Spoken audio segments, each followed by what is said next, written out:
500 miles north of Mogadishu lies a tiny fishing village called Ale.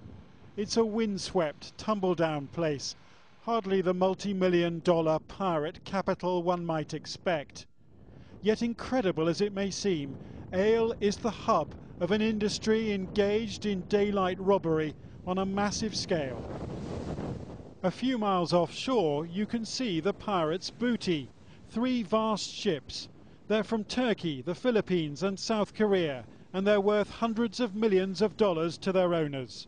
They've been hijacked and their crews held hostage on board for up to 6 weeks.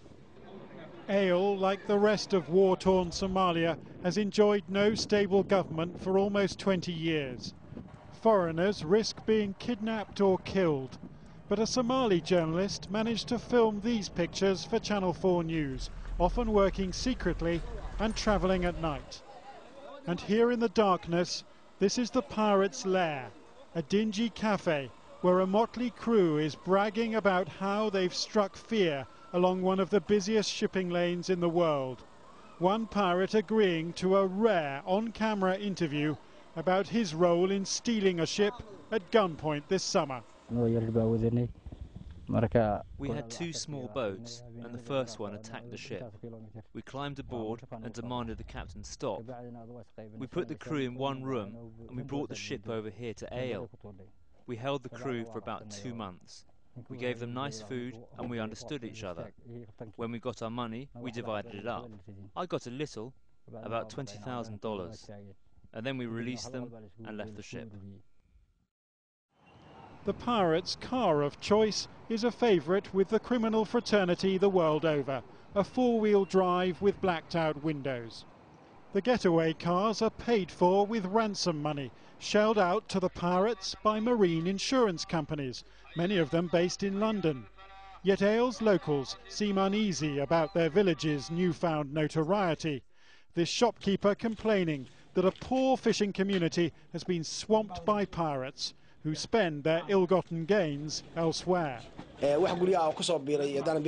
no truth in stories that the pirates build nice big houses and marry beautiful girls.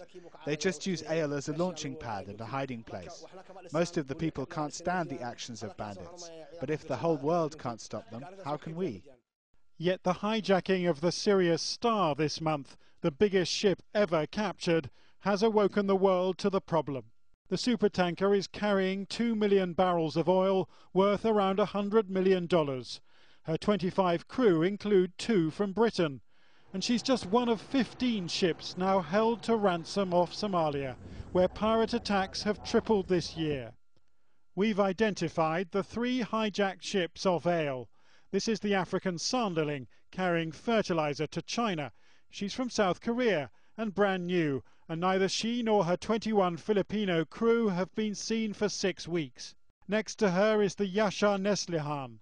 She's a Turkish ship and was taking iron ore from Canada to China. Her crew of 20 Turks have been held hostage since the end of October.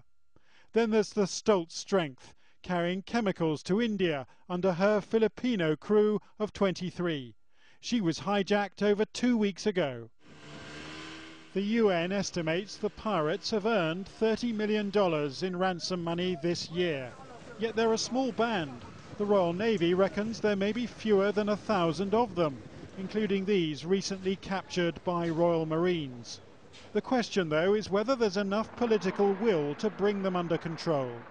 Next month, the EU is forming its first ever naval mission off Somalia, though only 6 ships have been so far offered to patrol an 1,800-mile coastline and millions of square miles of ocean. Back in Ale, the village governor can't understand why the world's richest nations haven't rid these waters of the highwaymen of the high seas. In most cases, these pirates are nothing more than unemployed youth, mostly armed with AK-47 assault rifles. They want to get their hands on easy money. I don't know why Americans and NATO aren't dealing with it. I don't know why a warship with planes and helicopters and thousands of Marines can't stop a few bandits armed with AK-47s. That frustration is shared thousands of miles away in London. At the Lloyd's building, the centre of global shipping insurance, its chairman, Lord Levine, reckons his fellow Lord, Horatio Nelson, would have blasted the pirates out of the water by now. These are not lovable characters. They're thugs and they're terrorists. But your industry has been paying them money. Well, at the end of the day, there is no alternative if you don't want lives to be lost. The British Foreign Secretary has said he doesn't think ransom should be paid. It sounded like a criticism of your industry. Well, I don't think ransom should be paid either. And I think that what the British government is doing in terms of getting the Royal Navy with other navies to operate there to try and stop this is a much better solution. We don't want to pay ransoms either. Here's how military muscle can work. In April, the French Navy helped deliver a ransom in exchange for a luxury yacht whose French crew had been held for a week. And unusually, the French filmed the whole affair. The ransom of $2 million was ferried in a dinghy to a pirate speedboat. An aircraft carrier then took receipt of 29 relieved hostages. But then the twist in the tale. French special forces tracked the hijacker's car with long-range cameras and flew off across the Somali desert in hot pursuit. A helicopter sniper shot out the car's engine. 2 pirates were killed and 6 caught. But only $80,000 of the $2 million ransom was ever found. Perhaps nobody knows more than the French do about taking on pirates. But military sources here in Paris say the chances of taking on those holding the Sirius Star are minimal. It's highly unlikely that the Saudis, who own the ship, would allow special forces from Western nations to open fire on the Somali Muslims holding their ship. And even when the military is deployed, you can still make mistakes.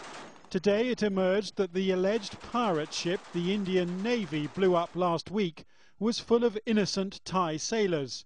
Pirates had hijacked their ship, but the attack left 14 Thai crew missing and 1 listed as dead. Inail, a pirate commander who refuses to show his face, says the captors of the Sirius Star are friends of his and that force will be met with force. If anyone tries to take a ship back by force, the hostages will face bad consequences that we don't wish upon them. We have the confidence to fight anyone in the world. The ship owners are going to pay up, aren't they? I would think that's highly likely, yes. And would you back them in that decision? It's not a question of backing them. I mean, they have to make those decisions. And if I asked you the question, well, do you think they should pay or should they have the crew murdered?